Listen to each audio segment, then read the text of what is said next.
com a nossa caminhada brevíssima pelas normas da Lei número 6.015 de 1973, a nossa Lei de Registros Públicos. Hoje vamos tratar de seu artigo 15, que apresenta algumas peculiaridades interessantes aqui a considerar no plano teórico. Dispõe esse artigo 15 que, se o interessado no registro, a lei fala quando o interessado no registro for o oficial encarregado de fazê-lo, ou algum parente seu, em grau que determine impedimento, o ato incumbe ao substituto legal do oficial. Então, repito agora textualmente. Quando o interessado no registro for o oficial encarregado de fazê-lo, ou algum parente seu, em grau que determine impedimento, o ato incumbe ao substituto legal do oficial. Notem algo aqui que chama a atenção. O dispositivo se refere aqui a um grau que determina impedimento sem dizer que grau é este. E também não se refere ao cônjuge. E, naturalmente, no tempo da Lei de 73, tampouco se referia ao companheiro ou companheira do oficial. Muito bem. E como suprir isso? À altura em que a Lei 6.015 entrou em vigor, ou seja, no dia 1º de janeiro de 76. Aparentemente, o melhor, o caminho que parecia analogicamente mais recomendável, era fazê-lo por meio do subsídio do Código de Processo Civil, que então vigorava, seu Código de 1973. O inciso 5º do artigo 134 falava lá do impedimento do juiz quanto aos parentes até o 3º grau, inclusive. Isso, portanto, servia como um parâmetro subsidiário deste artigo 15 da Lei de Registros Públicos. Por quê? Porque sempre se entendeu que a parte geral do Código de Processo Civil servisse como as normas relativas, as regras relativas ao processo de conhecimento, servissem como uma espécie de norma subsidiária, ou normativa subsidiária bastante ampla para todos os processos, até mesmo o penal. O penal tem uma norma até hoje específica, o artigo 3º do Código de Processo Penal, mas até para os processos de caráter administrativo. Isso, portanto, antes mesmo, repita-se, da vigência do atual Código de Processo Civil, cujo artigo 15 desse Código de Processo Civil, de 2015, exatamente impõe, agora de maneira expressa, esse subsídio e supletividade da codificação do processo civil. Acontece que, posteriormente, com a edição da Lei 8.935, que é de 1994, houve uma norma que parece mais adequada para entender-se de complementação a esse dispositivo do artigo 15. Se é mesmo, esse é um outro ponto a discutir, que essa norma não revoga o artigo 15. Agora, esse tema da revogação nós vamos ver daqui a pouquinho, entendendo um pouco melhor. Porque o que é que diz o artigo 27 da Lei 8.935? Olha aqui. No serviço de que é titular, o notário e o registrador, portanto, aqui abrange na figura do registrador oficial do registro, não poderão praticar pessoalmente qualquer ato de seu interesse ou de interesse de seu cônjuge ou de parentes na linha reta ou na colateral, consanguíneos ou afins até o 3º grau. Muito bem. Então, na melhor das hipóteses, essa norma complementa o que está no artigo 15 da Lei de Registros Públicos.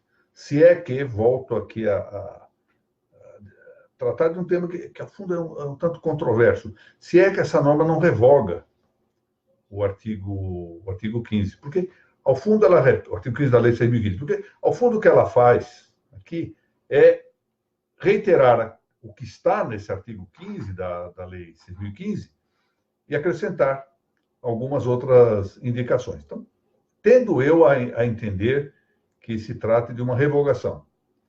E se se entender assim, reparem qual é o aspecto a considerar. Se a norma do artigo 27 da Lei 8.935 de 94 entender-se revocatória do que está escrito no artigo 15 da Lei 6.015, se por acaso, numa hipótese, essa Lei 8.935, no seu todo, ou ao menos o seu artigo 27, for um dia revogado, não por isso se repristinará o artigo 15 da Lei 6.015. Então, é preciso tratar esse assunto como se diz, com grano sabes, ou seja, com bastante prudência. Mas, rigorosamente, essa norma do artigo 27 da Lei de 1935 revoga a do artigo 15 da Lei 6.015. Bom, vamos examinar, então, essa do artigo 27, que me parece exatamente por mais completa, no mínimo, para não dizer que tem caráter revocatório, para dizer que, então, o registrador não pode praticar pessoalmente qualquer ato de seu interesse. Esta parte, qualquer ato de seu interesse, seja interesse jurídico pessoal, porque é evidente que ele tem interesse também, muitas vezes, no ato praticado em relação a um parente, ou ao seu cônjuge. Esta parte é o que diz respeito à prática, ao impedimento dos atos de partialidade. Não é parcialidade, não. Partialidade. Ou seja, uma das características que deve ter o registrador, um dos seus qualificativos, é o qualificativo da impartialidade. O que quer dizer impartialidade? É não ser parte. É claro que o conceito de parte aqui é extensivo, não há propriamente partes em um ambiente de jurisdição voluntária ou administrativa, mas extensivamente pode pensar. Ou seja, o registrador não pode praticar um ato em seu benefício, ainda que esse ato concretamente seja em detrimento dele. Imaginemos que ele queira renunciar a uma propriedade ou doar sem encargo uma propriedade a outra, um imóvel a outra. Ou seja, é um ato que não lhe é benéfico, ao menos do ponto de vista econômico. Ou seja, não importa o resultado, ele não pode praticar nenhum ato que seja de seu interesse, porque seria um ato viciado de partialidade. Ou seja, um ato praticado pela própria parte. Então, esse é o primeiro ponto. E a segunda parte, que diz respeito ao impedimento por imparcialidade. Agora, diferente. Não é impartialidade, ou seja, negativa de ser parte, mas imparcialidade, ou seja, não tender em favor de algum envolvido no ato, algum interessado no ato do registro.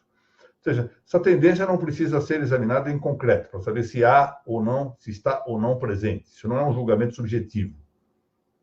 Do ponto de vista moral, pode ser assim. Ou seja, moralmente, eu posso decidir uma questão, e nós fazemos isso, né, na nossa vida doméstica, por exemplo. Decidimos a favor de um filho ou de outro, de um neto ou de outro, em determinadas situações que julgamos ser justo agir desse modo ou de outra maneira, sem que nisso haja algum vício de natureza moral, alguma eiva ética, moral. Mas, diversamente, considerado no plano jurídico, como nós estamos lidando com um público exterior e temos que dar esta amostra pública de comportamento moral, de comportamento reto, de comportamento ordenado, não se julga em concreto essa parcialidade, mas ela se julga in abstracto, ou seja, independentemente do resultado, de maneira objetiva, se está presente a característica de impedimento, ela deve ser declarada e inibindo a prática do ato pelo registrador. Note-se que aqui se fala no interesse o oficial não pode praticar ato no interesse de seu cônjuge ou de parentes, isso pode pensar também na companheira, etc. Parentes na linha reta ou na colateral, consanguíneos ou afins, portanto, bastante amplo, até o terceiro grau. Esse até o terceiro grau já estava presente no Código de Processo Civil de 1973, portanto, quando entrou em vigor a Lei 6.015, já era vigente o Código de Processo Civil anterior, e continua presente no atual Código de Processo Civil brasileiro. Vejam que essa tradição do terceiro grau está também aqui no artigo 144 do atual Código de Processo Civil. Há impedimento do juiz, sendo ele vedado exercer suas funções no processo, inciso 3º. Quando nele estiver postulando como defensor, inciso 4º. Quando for parte no processo, ele próprio, seu cônjuge ou companheiro, ou parente consanguíneo ou afim, em linha reta ou colateral, até o terceiro grau, inclusive. A norma anterior fala em atuação no processo, defensor público, advogado, membro do Ministério Público, seu cônjuge ou companheiro, ou qualquer parente consanguíneo ou afim, em linha reta ou colateral, até o terceiro grau, inclusive. Portanto, essa ideia de gradação até o nível do terceiro grau é já reiterada no direito brasileiro. Então, aqui ficamos com o comentário a esse artigo 15.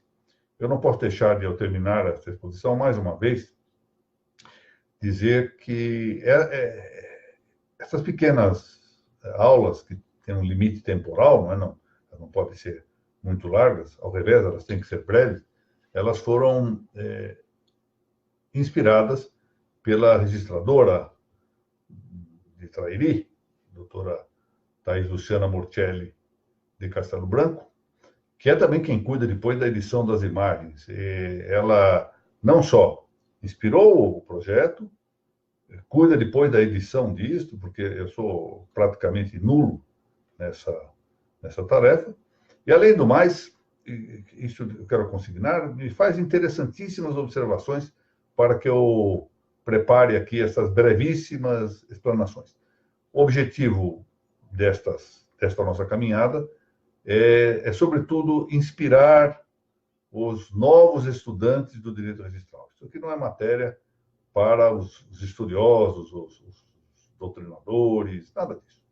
É um convite aos, por assim dizer, novos juristas, para que se detenham a ver essa coisa magnífica que é o direito registral, e que, isso é importante também ver, a importância dessas entidades, dos registros das notas, frequentemente massacradas, essa é a expressão, massacradas por críticas impiedosas e injustas.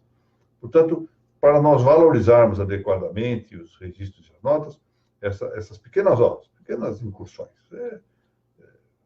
bastante periféricas, efetivamente, são feitas e, sobretudo, impulsionadas pela doutora Thais Castelo Branco, a quem, mais uma vez, agradeço este empenho, esta imensa colaboração. Muito obrigado e voltamos depois para a aula relativa ao artigo 16 da Lei 6.015.